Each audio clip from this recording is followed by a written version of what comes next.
Hello everyone, good morning and right now we're here at Malahide Castle and kasama ko si Wifey and yes, welcome to Ireland. Thank you. Glad to be here. So, gagawa kami ng content about international students like a random things about us international students kasi right now yung kaibahan sa amin, ako tapos na ako sa pag-aaral. Then si Wifey naman ay kaka-start niya lang mag-aral like 2 months ago, right? Yeah, that's right. September. September intake siya. So, ngayon, I think this is a perfect moment, wow, to create something like a good Q&As. Like magtatanong ako sa kanya ng mga questions and yun din, magtatanong siya ng questions na parang open discussion lang siya for international students na who are planning to also to come to Ireland and study, right? Yes, that's Ano pang masasabi mo? wala na kayo bang sasabi. Mag-continue kami. Okay, so let's start doing it. Okay, so yung first question ko is ano yung expectations mo and versus reality? Expectations versus reality as international student nung pumunta ka dito sa Ireland. Yung expectation ko, one of the main things na expectations was, I guess, with my course, kasi I'm taking up management in business school. So, sa mga gusto mag-management dyan and business school, the school is known for practical, di ba? Kasi may theory at application tayo. Okay naman yung naituturo nila, pero masyadong theoretical siya. So, yung expectation ko was to teach me how to become a better manager. Pero, syempre, bilang estudyante, ang dami nilang mga theory na dito. Pero, yun yung one of the downsides. Yung good sides is dahil mature students yun yung tawag sa amin. So, kung beyond maybe late 20s ka na, mature student ka na, yung expectation ko is palaaral ako. Pero, yung reality is, dahil nga matanda na tayo at saka may maraming mga services na nabibigay yung school for you. Like there are, ang tawag kasi sa atin, so sa club, di ba? Yung mga organization sa Pilipinas. Pero sa kanilang tawag nila is society. So, may opportunity ka talagang mag-apply to a society, to take part in yung university mo, your international student life is very healthy. May marami kang ma-meet na iba't ibang estudyante. Ang dami talaga dito sa Ireland. So, sa akin, yung reality was, I was able to manage school and extracurriculars. Yung academics and extracurriculars by joining volunteering and societies. So there, that's my answer. Thank you. So, na-enjoy mo naman? Oo, na-enjoy ko naman. May marami ako naging friends na international student. May marami akong sinalihan na ng mga volunteering. Depende kasi sa'yo kung ano yung gusto mo. May mga societies that are with health, societies that are with, mga gym work, sports. So it depends. For me, I like volunteering and helping with the society. So yun yung sinalihan ko. Gusto ko talaga siya. It makes me feel like I have a bigger purpose. Okay, so next, ikaw naman magtanong sa akin. Ang maitatanong ko sa iyo is, dahil nga siya nakapagtapos na siya. So, ang tanong ko sa iyo, sir, is paano mo na-manage yung school work and personal life? Because I also want to excel in school. Alam mo yun? Pero hindi ko alam kung paano ko ma-manage. Sige, yung una kong tanong is, paano mo ma-manage yung school work in order to succeed? And may mga tips ka ba na mabibigay sa akin? Ang hirap naman ng tanong niya. But sa akin, ang dali lang. So anyway, so Mahirap din yung tanong okay mo. guys, yung paano ko na-manage yung schoolwork and actually, Yung school work muna. sa schoolwork, I create habits talaga na daily, like discipline habits na parang nakakaumay siya, pero kailangan ko siyang gawin. Like for example, like I spend time like at least 2 hours daily or something, like Well, that's reading. true. Meron kasi silang parang number of hours if you're a master's student. Sa mga gusto mag-masters dyan, there's what they call individual study, yung anong tawag doon? Ang tawag doon ay independent study. Independent study. Yeah. So for masters, you have maybe around 400 hours of independent study that you need to do. Hindi naman nila binibilang, wala naman silang monitor kasi nga trustworthy naman ang mga Irish, like they trust you. Pero nasa sayo na yun, kailangan mong gawin, suggestion nila yun para pumasa ka. Yes, that's true. So ayun, yung ginagawa ko as in reading, tapos may mga resources naman na ibibigay sa iyo. Pero maghanap ka, hanapin mo lang something, and very helpful sa akin si ChatGPT.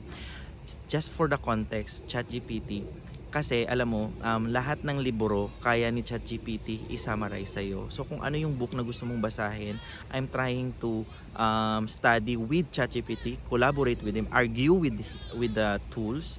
Kasi andyan na yan pwede mo na siyang gamitin. So para sa akin, ginagamit ko siya to study, to learn more. Like for example, tanong mo kay ChatGPT na sa chapter 3 ng book na to, ano kaya yung pwedeng takeaways ko, or yung ano yung point ng book na to. So, sobrang dali sa akin siya intindihin.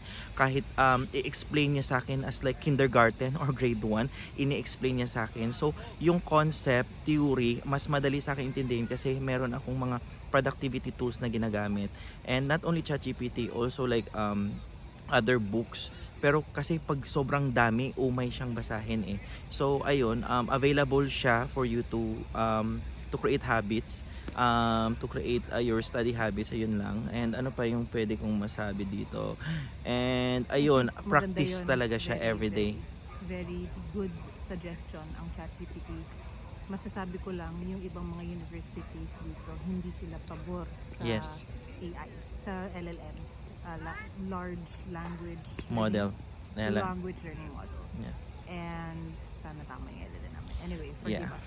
So, hindi kasi nila alam kung paano gamitin. And that's true kasi may mga estudyante na nag-a-abuse ng use talaga ng ChatGPT. Hindi kami pabor doon. Yes.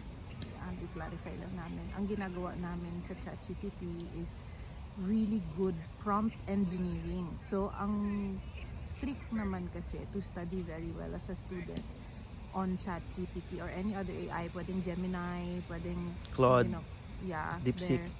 DeepSeek and everything, is to do really good prompts. So kami, yung objective namin ni Adventure, ni Mr. Mole, is maglagay ng mga prompts para tulungan kaming mag-aral. Hindi dahil gusto namin gawin yung trabaho namin Na mas madali. Yeah. hindi, more of we don't want AI to do the work for us. Yes. We want AI to help us learn. So Yes. that, I think, needs to be understood by educators here, kasi bago pa lang. Pero Yeah. also students, not to abuse it. So kami, ang ginagawa namin, nagpo-prompt engineer kami. So may ibang mga suggestions na binigay yung asawa ko. Halimbawa, let me understand it as if I were a kindergarten student. Give me quiz questions that I will use to maximize my learning. Yes. Give me questions that I can raise The in class. 80-20 ratio. Give me Pareto principle for this topic. Mga ganoon. Like, what is the 20% that I can learn from 80% of this text? Yes. Stuff like that. So, nakatulong din siya sa akin. Actually, sa kanya ko siya na tutunan na ChatGPT you can use very, very well to facilitate learning and doing your homework and doing yung mga classwork and understanding the lectures. Kasi if gusto niyo mag-masters dito, hindi naman sa hindi natin kaya natin siya, pero kung puro theory siya, minsan sa dami ng ginagawa, hindi mo talaga siya maintindihan, or sa dami ng nangyayari, nag-a-adjust ka pa sa lamig. My gosh, ngayon 7 degrees ngayon, so ginawa ko. Itong kamay ko, ano na siya, ice. Okay, so frozen na siya. So back na tayo sa next question ko. Ang next question ko sa iyo, I think ano yung how about the budget? Like if you're going, like if you want to study, like ako, like example, may mga international students na nanonood ngayon. How you prepare your budget in order for you to start like planning to study as international student dito sa Ireland? Unang-una yung budget na kailangan mo ilagay, so kailangan mo i-prepare so you'll know naman how much the tuition. So mga gusto Sa mo website. Trinity dyan, yung tuition nila umaabot on average $30,000 €30,000. so which is around $40,000 roundabout. Mag-save kayo ng ganun kalaki, I don't know, mag-loan kayo, gumawa kayo ng equity, whatever. And maliban doon, so tuition muna, so plus 10,000 euros Proof of fund. at least for proof of funds. Sinabi na proof of funds kasi yun ang nire-require ng embahada Every ng year yun. Ireland to approve your visa, and that 10,000 is just for 1 year of study, and they're expecting na titira ka dito for just 1 year. So in my experience, okay naman ng 10,000, pero it depends on how much you spend.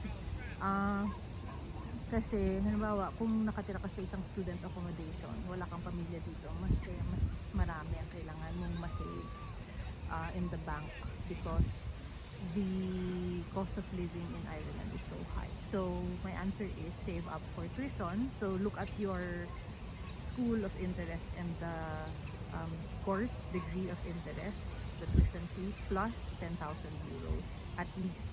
And I think if you have enough, like give a little bit more savings kung kaya nyo, para pag may proof kayo na mag-apply kayo sa for visa in the Embassy of Ireland, ma-approve kayo ng mas madali.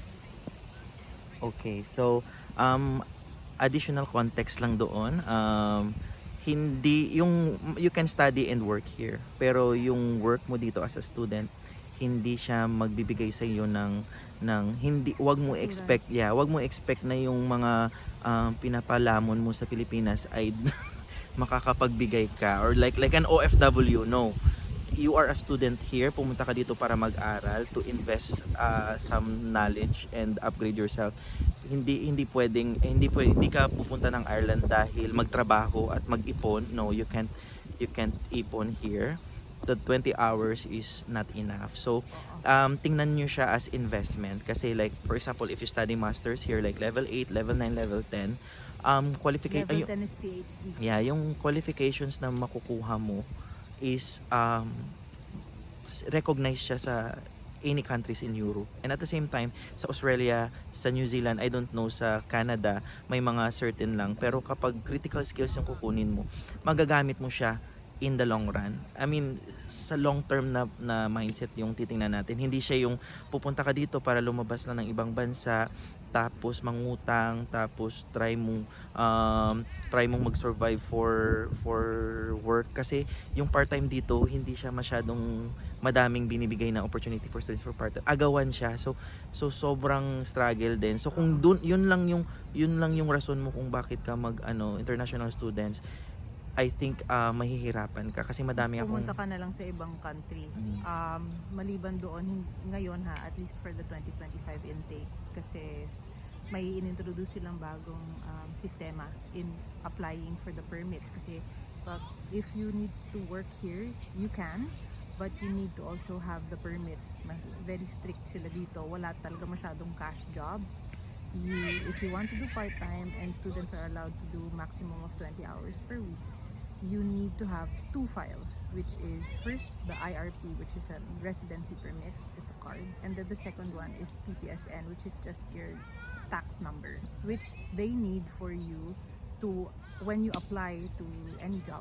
And so tapos ilang months mo pa siya pagpunta mo dito, ilang months mo pa siya bago maano? Yeah, so sa bagong sistema nila, imagine dumating ako dito late August, nakakuha ko ng appointment, because the new system allows for appointments and then you can get said items.